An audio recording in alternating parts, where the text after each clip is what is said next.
How many goblins could a goblin gob if a goblin could gob goblins? This video is sponsored by Cool Stuff Inc. If you're looking for cards in the US, look no further as you can use the promo code MTGMUDSTA to get you 5% off anything on the site. Or if you're in Canada like me, you can use the same promo code at Multizone to get 10% off your orders of singles. If cards aren't what you're looking for, Original Magic Art has playmats, tokens, and sweet art that you can use that same promo code to help you get 5% off your order there. If you're looking to bling out your cards, using Alter Sleeves is a great way to do so, and you can click the affiliate link in my About section to help out the channel as you make an order. And if you just want to help out the channel, you can always consider becoming a patron for as little as $1 a month and join the generic Goblin Gang. Hey gang, and welcome back. Today's game is one of the first ones that I ever filmed with Adam, Scott, and Peter, and I think it's actually probably the first time that I was ever at Wizard's Tower in Ottawa. Today's game has me playing Titania, keeping Jund Panorama, Turn Timber Sower, Glacial Chasm, Ghost Quarter, Life's Legacy, Life from the Loam, and Eternal Witness.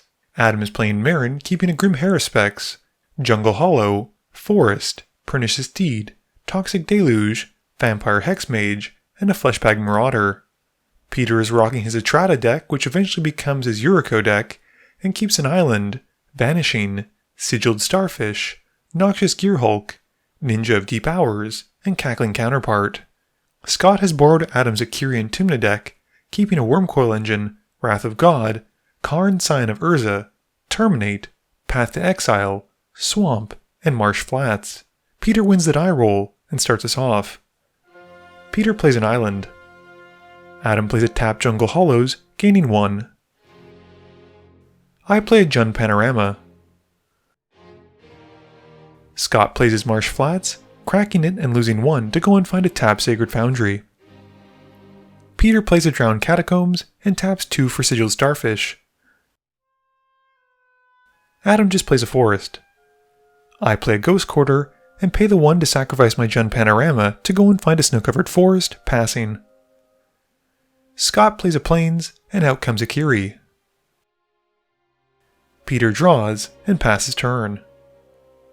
Adam plays a Woodland Cemetery and casts a Fleshbag Marauder.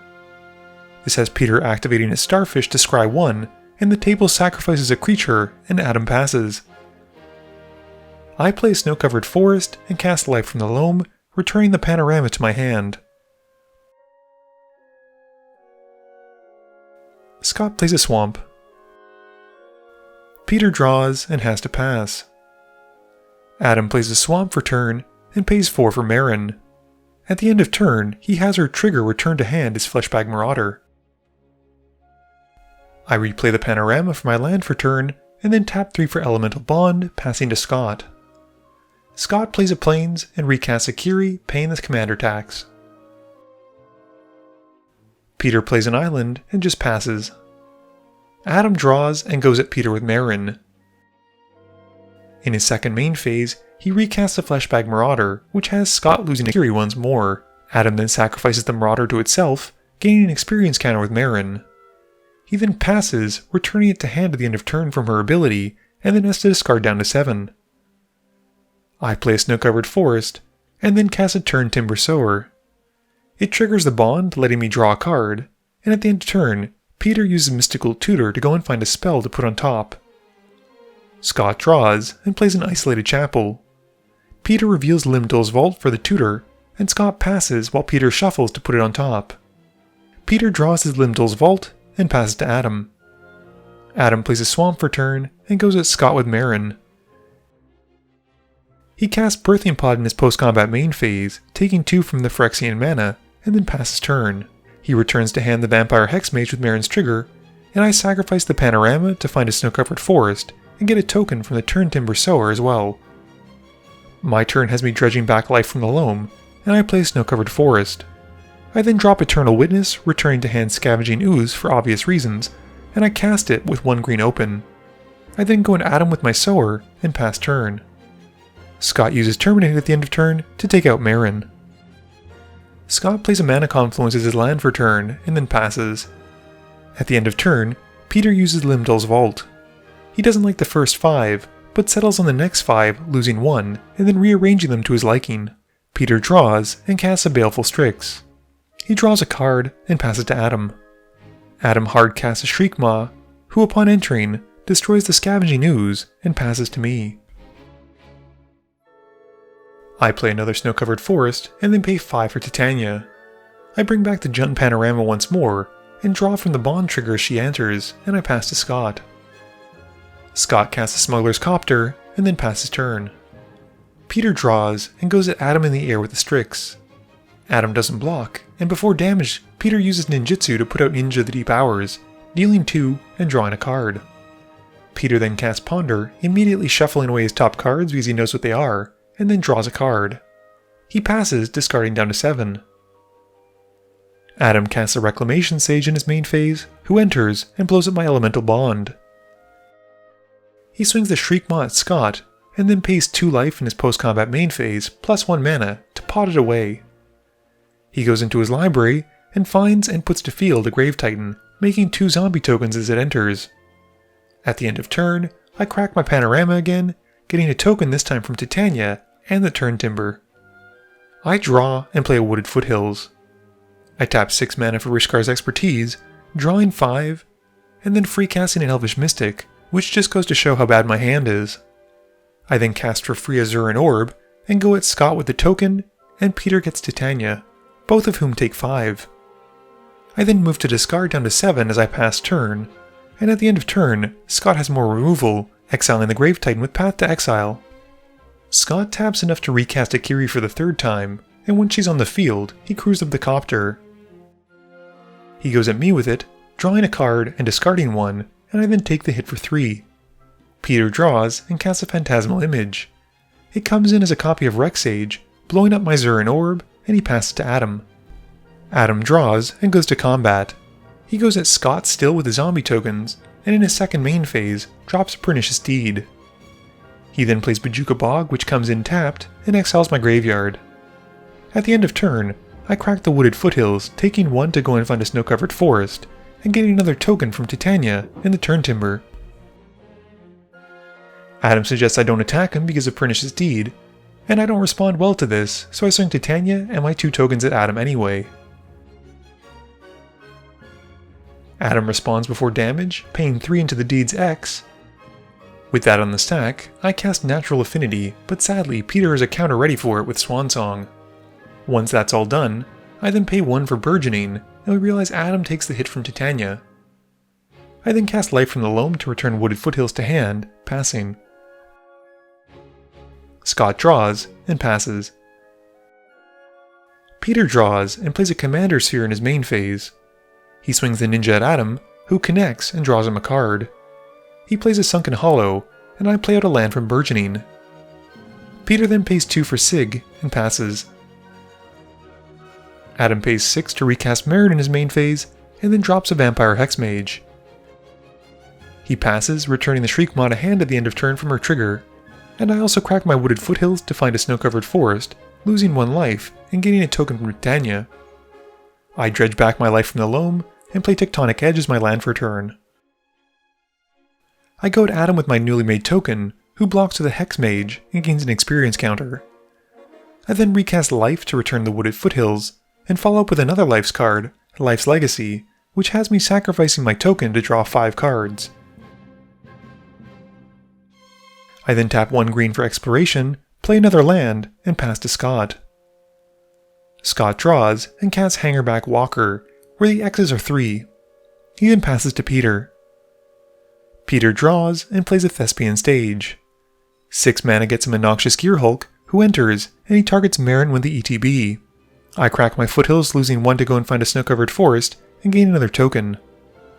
Meren then dies, and Peter gains some life. Peter then goes at Adam, connecting, and drawing a card from the Ninja. He then passes, drawing a card from Sig's trigger at the end of turn. Adam plays a forest, and I drop a land as well with Burgeoning. He casts his copy of Eternal Witness, returning to hand Meren, and then recasts her since it's coming from his hand and doesn't need to pay the commander tax. Adam then pods away the Witness, gaining an experience counter, and putting to field Agent of Erebos, which exiles my graveyard as it enters the field. Adam then passes, bringing back to field the Witness with Meren's trigger at the end of turn, who in turn returns a Rexage to hand. I also have some action at the end of turn, and I tap a lot for Court of Calling to go and find a Woodland Bellower. It enters and finds my Reclamation Sage, which comes in and blows up Adam's pod. I then move to my turn, and I draw and go to combat. I swing my Bellower and token at Peter, who blocks the Bellower with the Greerhulk, and I then pass to Scott.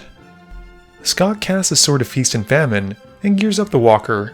He swings it at me, dealing 5, and this triggers the sword, which lets Scott untap his lands, and I discard a Dryad Arbor. Scott then moves to a second main phase, and casts Wrath of God, which wipes the board, and Adam adds more experience counters. Scott also gets 3 Thopters from the Walker dying, and he gears one up with a sword, and passes. Peter plays a land for turn, and recasts Baleful Strix. It enters, and he draws. He then casts a Soul Ring, and we see Fumble, which is actually a pretty sweet card, bounce the token with the sword to Scott's hand, and Peter gets to attach the sword to his own Strix. Adam draws and casts his Rec Sage. It enters and targets the sword, which has Peter sacrificing the sphere to draw a card. And the Rec Sage blows up the sword. Adam then reanimates the Witness to bring back the Birthing Pod to hand, and then casts a Grim Haruspex. He passes, and at the end of turn, I use Command Beacon to put Titania back to my hand from the command zone. I recast Titania, who enters, and returns the Command Beacon to the field, and I pass to Scott. Scott pays enough for Duretti, who comes in with some counters, while Peter casts a Vampiric Tutor and loses 2. Scott then downticks Duretti, sacrificing a token to bring back his sword, and gears it up onto his remaining token. He goes at Peter with it, dealing 3. Peter discards a card, and Scott untaps his lands, and then taps 6 in his post-combat main phase for a Wormcoil Engine, passing. Peter draws and casts a Clever Impersonator who comes in as a copy of Eternal Witness. It returns Fumble to his hand, which he casts once more on an unsuspecting Thopter, stealing away the sword once he bounces it back to hand and attaches it to the Strix. Peter then goes to combat and hits Adam with the Strix for 3. Adam discards a Shriekmaw while Peter untaps his lands. Peter then casts a Heuristic Study in his post-combat main phase, and once that's resolved, follows up with a Vanishing on the Clever Impersonator / Eternal Witness copy. At the end of turn, I cast Beast Within to blow up Heuristic Study, paying the 1. Adam draws and plays a Swamp. He recasts the Birthing Pod, taking 2 from the Phyrexian mana rather than tapping a land for it, and casts a Fleshbag Marauder. We sacrifice a creature if we can, with Peter phasing out his Clever Impersonator / Witness. I crack my Ghost Quarter to blow up one of Adam's non-basics, and get a token which I sacrifice to the Marauder rather than Titania. Adam goes to find a basic, and also draws a card from the Haruspex after he sacrifices a creature. Adam then plays out a Plague Crafter, which has me sacrificing my Tectonic Edge to take out Scott's Mana Confluence. I make a token to save Titania this time around as well. Adam also draws another card from the Haruspex after he sacrifices a creature. Adam then takes 2 as he pawns away the Rec Sage, drawing a card, and then going to find a 4-drop. It's a Ravenous Chupacabra, who enters and finally takes out Titania. Adam then passes, and the Clever Impersonator / Witness phases back in. I also crack my Command Beacon to bring Titania to my hand. I draw and play an Evolving Wilds. I recast Titania, who comes back in and returns the Command Beacon to the field. Scott is struggling on lands and upticks Duretti, discarding 1 to draw 1. He then passes. Peter draws and attaches a sword onto the Eternal Witness, and with the ability on the stack, Scott casts Chaos Warp, and he targets his own sword, shuffling it into his library, and then shuffling before revealing on the top. Meanwhile, Peter's bringing in his commander, and Scott then reveals a mountain off the top, putting it into play. With nothing else, Peter passes. Adam's turn has him playing a forest and recasting Meren. He pods away the Chupacabra, getting an experience counter, and going to find a 5-drop. It's a Puppeteer click, who enters and steals Scott's Wormcoil Engine from his graveyard. Adam then swings at Peter, who blocks the Eternal Witness, and then phases out with Vanishing. He also swings the Clique at Duretti, which is a bit of a reading whoopsies since it is flying and not haste. Adam then passes, exiling the Wormcoil Engine, and brings back the Chupacabra with the Meren trigger, and it enters, blowing up Etrata. I also get in on the action, cracking my Evolving Wilds to go and find a snow-covered forest, and get another token with Titania. My turn has me drawing and dropping a Song of the Dryads on Meren. I then cast a Terastodon, blowing up the Birthing Pod, Vanishing, and Peter's Soul Ring. I play a Glacial Chasm, sacrificing a land and getting another token and passing to Scott. Scott casts a Sun Titan in his main phase and brings back the Smuggler's Copter. He then just passes to Peter. Peter recasts his commander in his main phase and passes to Adam. Adam casts Read the Bones in his main phase, scrying 2 and then drawing 2 and losing 2. He plays out a Massacre Worm which takes out Peter's Witness and has him losing 2 life. We then see Toxic Deluge hitting the stack, with Adam paying 4 life into it. This nukes the majority of the board, and was done before the ruling changes to how commanders work with dying triggers. This means Scott's losing 4, Peter loses 4, and I lose 4.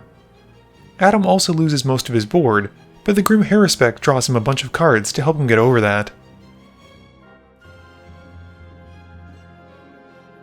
The Puppeteer clique does come back though, and Adam steals a Noxious Gearhulk, which takes out my weaker Terastodon, only gaining Adam 4 life. Adam then hits Scott with the Gearhulk and passes, exiling it at the end of turn. My upkeep has me losing 2 to keep the Chasm around, and I crack the Beacon to put Titania to my hand. I then recast her, bringing the Beacon back and passing. Scott plays out an Orzhov Signet and casts Demonic Tutor. He knows what he's going to go find and passes to Peter to save some time. Peter just taps out for Etrata, passing. Adam draws and plays Journey to Eternity, enchanting the clique with it. He then goes to combat, swinging the Worm at Peter and the clique at Scott.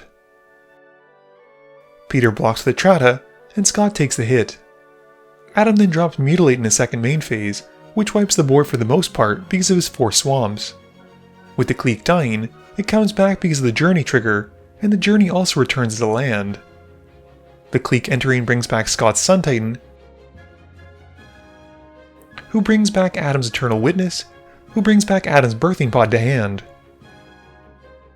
Adam then recasts it, and pods away the Sun Titan after paying the cost in mana. He finds a 7-drop, putting out Sheoldred, and passes. I do what I've done every turn it feels like, and I crack the Beacon to return Titania to my hand. I then lose 4 on my upkeep to keep the Chasm around and recast my commander, who comes in and brings back the Beacon. I then play a Myriad Landscape, not that lands are really an issue for me right now, and pass to Scott. Scott pays 4 in his main phase for Damnation, wiping the board. The clique then comes back with Persist and steals the Sun Titan once more. This returns to field Adam's Eternal Witness, who in turn returns to hand Sheoldred. Scott then recasts the Sword of Feast and Famine, passing to Peter. Peter draws, plays a Reliquary Tower, and passes. Adam uses his Atzol, Cave of Eternity, to bring back to the field his Agent of Erebos, exiling Peter's graveyard. He then goes to combat, swinging what he can at Peter. He brings back the Reclamation Sage with the Sun Titan attack trigger, and Peter takes 10.